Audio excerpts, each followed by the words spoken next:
I'll be damned. Mm-mm-mm. Dr. Andre Maddox has his hand in it. I can't believe this guy. Why they do this to Andre?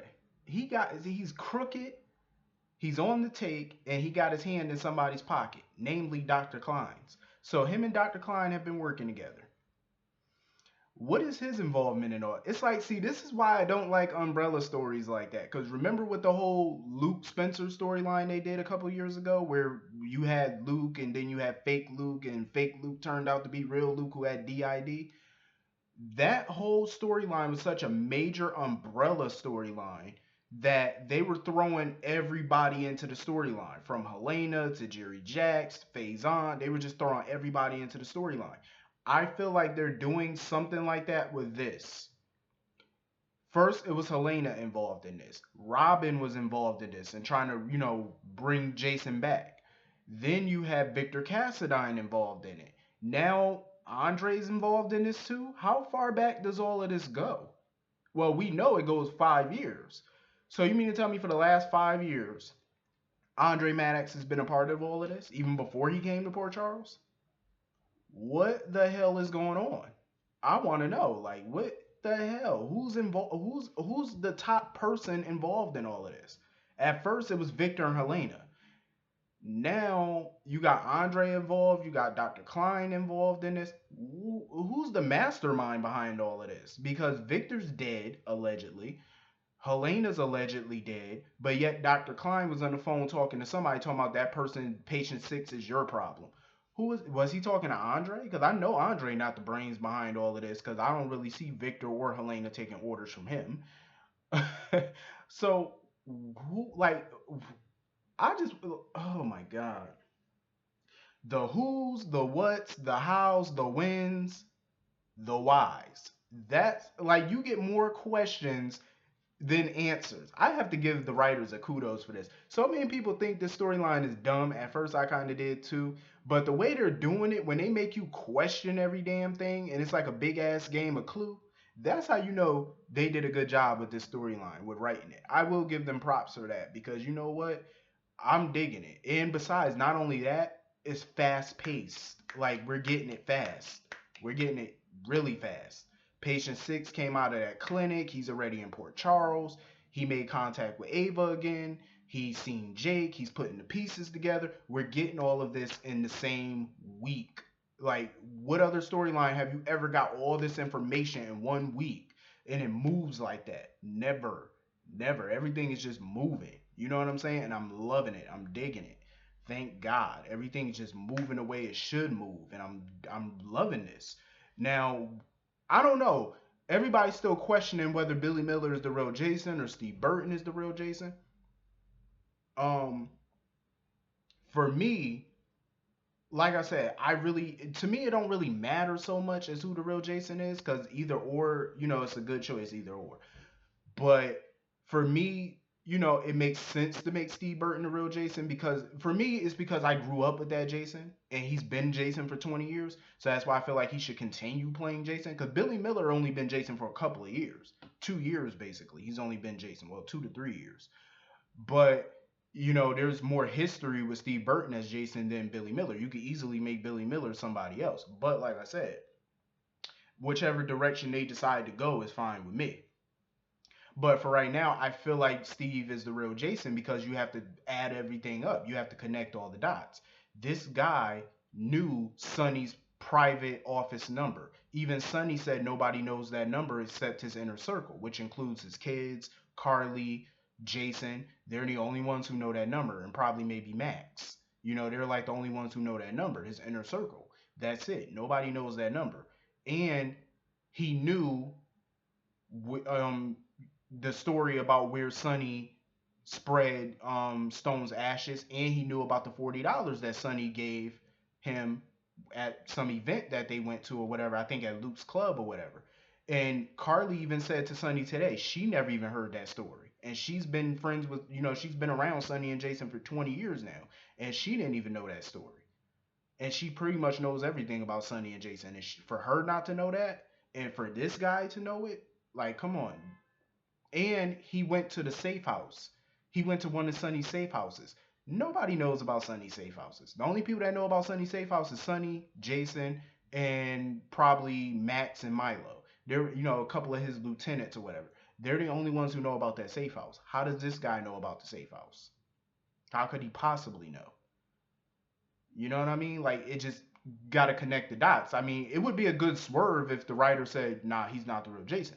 Okay, cool. But at the end of the day, why would you put all this information in there and build it up like he is the real Jason just to turn it around later and say he's not? How would that would mean that you would have to explain how would he know all this? There's no way Helena Cassadine would know all this information enough to plant that into his mind. There's no way in the world Helena would know that. Helena never even paid attention to Sonny. She knew of Sonny, but she never had interaction with Sonny. And when Helena came to Port Charles, her only mission was to destroy Alexis and the Spencers. That was her only mission. She was to destroy them and maybe Stefan, maybe. You know what I mean? That was her whole goal back then. There's no way she was, all that stuff that Helena was doing all those years ago. You mean to tell me she had enough time to spend on Sonny and Jason? Doubt it. She never cared for neither one of them. So I just want to know how they're going to explain all of this because a lot of it just the pieces don't fit in the puzzle. Like they need to start putting the pieces together so we can figure this thing out. I was super uberly duperly pissed when I found out Andre was involved in this. When I seen that shit yesterday, I said, "Come on, bruh. We got a black man who's a doctor, professional, and you mean to tell me he crooked? He undertake? Why y'all do him like that?" What is with these psychiatrists? Like every psychiatrist they bring on this show is crooked. Remember Ewan Keenan? Remember him 5 years ago? Dr. Keenan? Remember when he was cozied up to Elizabeth and it turns out he was crooked? Come on now. What's up with all these crooked psychiatrists? And the information, it was so crazy because when he had that scene with Jake and Elizabeth and he was telling Elizabeth how Jake seeing his father, well, his father's old face, that was just his imagination and stuff like that. Yeah, he was definitely steering people in the wrong direction. That's exactly what he was doing, trying to make it seem like it was all in Jake's head when really Jake did see Jason's face. I was like, wow, Dr. Maddox, you SOB. I can't believe it. Damn. I had high hopes for Dr. Maddox. And to find out he crooked, he on the take. He got his hand in a motherfucking cookie jar. I'm pissed. I hope this ain't what it is. I hope we get a last minute reprieve that he was working undercover maybe because he did used to work for the WSB. Maybe, I'm just hoping. Like, please don't do this. Frank Valentini, Shelley, Chris, Van Eaton, please don't do this. Don't write him like this. Come on, bruh. Come on, bruh. Don't do this. He was a good damn character. And you had to turn a good black character. And I ain't even trying to make this about race, but damn, can we get one good black dude on this show who ain't crooked? Well, we got Curtis so far, but he did used to do cocaine back in the day. But I'm just saying, damn, can we get one good person? Shit. It was a good swerve. I will give them that. That was a good swerve. To have him be evil. Well, not evil, but he's on the dark side. I was like, damn, man. I had high hopes. Damn it. Um, I guess that's the end of him and Anna when she finds out. Damn, and they had good chemistry too. Well, I guess her and Finn are gonna be a couple after all. Shit. God damn. Anyway, moving on from that. I'm gonna be mad about this for at least a week. I'm gonna be pissed about this for some time. I'm sorry, but damn it, I got to be heard on this one because this is. Speaking of dummies, Michael. Michael, Michael, Michael, Michael, Michael. He got played yet again by Nell. This girl is playing him like Lotto. She's playing him like PS4 right now, and he cannot see it. Michael, she played you, bruh. Again. Michael, she fucked you and didn't even kiss you, Michael. Well, she kissed you, but you get the point. You've been played again, bruh. Again. Damn it, Michael. Open your eyes, Michael. Come on. Here. Open them. Damn, bruh. She's isolating you from your family. And she's manipulating the hell out of you, and you're playing right into the hand. You know what they need to do with Michael? Since he is the CEO of ELQ, you know what they need to start doing with him? They need to start shaping him into like a Victor Newman, Stefano DiMera type of character. Not evil, you know what I'm saying? Not evil, but smart. Because think about it, people like Victor Newman, Stefano, even Victor Kiriakis on Days of Our Lives, they know bullshit when they see it. They could spot it from a mile away. This is how they're smart. You know what I'm saying? They do their homework on people. They vet people. You know what I'm saying? This is what they do. They're the masters of manipulation. This is what they do. They know a con when they see it. Michael needs to start being that type of character where people come into his life, they think they're playing him, but at the last minute he pulls a swerve on them. And he proved that he was competent the entire time. That's how Victor and all them are. You know what I'm saying? People think they're playing Victor and Stefano and all them, but in the end, Stefano and them pull out that ace up their sleeve. That's how Michael needs to be. I was so disappointed in him today. Like Nell was playing the hell out of him, isolated him from the party. He was supposed to go to Jason and Sam's launch party for the media company. And she manipulated him into not going and going with her to this play or whatever. Since she got tickets and stuff. So now he chose not to go. She's manipulated. She's manipulating him. And so when Curtis came up in there trying to tell him he found out some more dirt, Michael did not want to hear it. I said, Michael, if you don't grab that damn folder, I will reach into the TV and slap the dog piss out of you. Grab that folder, fool, and read it. He talking about, I don't want to hear it. I don't want to hear it. Michael, boy, boy. Read the damn folder. I am so glad Curtis said, you know what? Fuck this. I got to tell you what's in this file. I said, thank you, Curtis. Damn, just put it out there and let him know. He was like, first of all, she was in a mental hospital. I said, she's crazy. Like you could see the crazy in her eyes though. But I didn't know she was cuckoo straight jacket. Like she had. I didn't know she was all of that. You know what I mean? She had that crazy look in her eye when she looking at you. But I said, what? She was in a mental facility? Michael, you need to do your research on people that come into your life, bruh.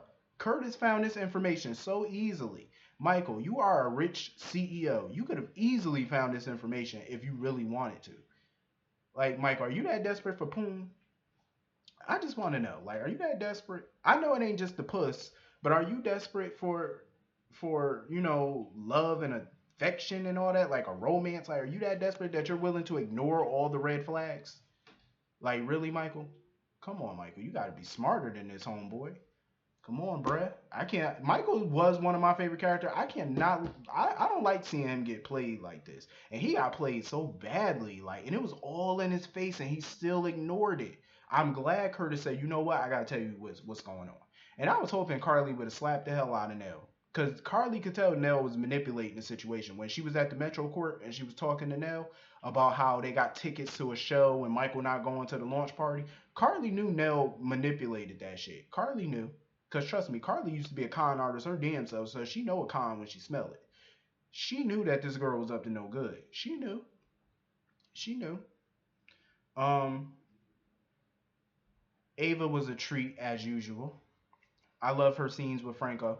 When she saw the paintings and stuff like that, she noticed that that was Patient Six's face. And when he was telling her, that's Jason's old face or whatever, I think she gonna start connecting dots too. I think she is. Like she definitely is. I love Ava because she's so messy. I love Ava because Ava's the type of bitch that get down to the bottom of shit. Like she don't let nothing go, and I like that. Her and Carly, they got that in common. Like they definitely don't let it go. They'll pry into some shit. Um. So anyway, Sonny went to the safe house. It was always good to see Diane. I love seeing Diane. I love her. When Sonny was on the phone with Max, and her eyes just lit up when she heard that was Max. She said, "Tell him I said hi." I said, "Diane, shut up." Yeah, I love Diane and Max. They are like some lovesick puppies when they together. I swear to God, some horny toes too. I love them. They need to show Diane and Max more often. You know what I mean? I love seeing them, man. They are funny as hell. Like Sonny used to be so grossed out by their relationship. Like every time they used to talk sexually in his living room, Sonny would tell them, "Get the hell out." Sonny ain't want to hear that shit. Yo, I miss scenes like that, but they need to start doing that again. Um, so anyway, when Sonny went to the safe house and he had his gun, and when Jason walked down those stairs and Sonny turned around and saw his face, Sonny did a double take. He said, "What the fuck?" I jumped. I was like, "Yo, this is what I'm fucking talking about. This is how GH need to be. Y'all need to be on 10 every day." I know it's not easy to write a good storyline and have it play out 5 days a week every single day for a whole year. You can't have a great episode every day. I get it. It's hard. But damn, yo, y'all need to be doing stuff like this every day, like where you don't know what's gonna happen. You know what I'm saying? Like you just know everything moving quick. You know what I'm saying? Like I love when things move quick, not fast, like when you wrap up a storyline in a week. But I feel like it should not take you 9 months, 10 months, a year to tell a storyline. Like, come on, wrap it up. And I love how they're doing it because this was some heart stopping action today. Like we're getting down to some shit, and I loved it. Um, but yeah, man, this was a pretty good episode. It was. If I'm forgetting something, let me know. Oh, Jordan. Damn, I almost forgot. I was about to close out the video without talking about Jordan real quick. So she had to like get the ICE agent off this girl ass because Stella was like one of her clients or whatever came in and she was about to be deported. And so she was begging Jordan to help or whatever, asking Jordan to help, but Jordan just was like, "There's nothing I can do." But Jordan thought about it and she went to the ICE agent or whatever and told him that the girl is undercover because of the drugs that's going on in Port Charles and at the college, and the girl is a college student. She was like, the girl is undercover. So she made a phone call or whatever and talked to some people or whatever, and she got the deportation terminated so the girl can stay in Port Charles. I think that was nice of her, and I definitely think, what she did, Aunt Stella definitely saw Jordan in a new light, which I'm happy for because it's time that they bury that old hatchet, that old beef. You know what I'm saying? And I love it. You can tell Aunt Stella saw Jordan in a whole new light, and I liked it. It's about time that they let bygones be bygones, and stop all this madness. But yeah, man, this was a damn good episode. I enjoyed it. Hit the comment section, let me know what you thought about it. So anyway, I'll see you all later. Have a great day. Peace.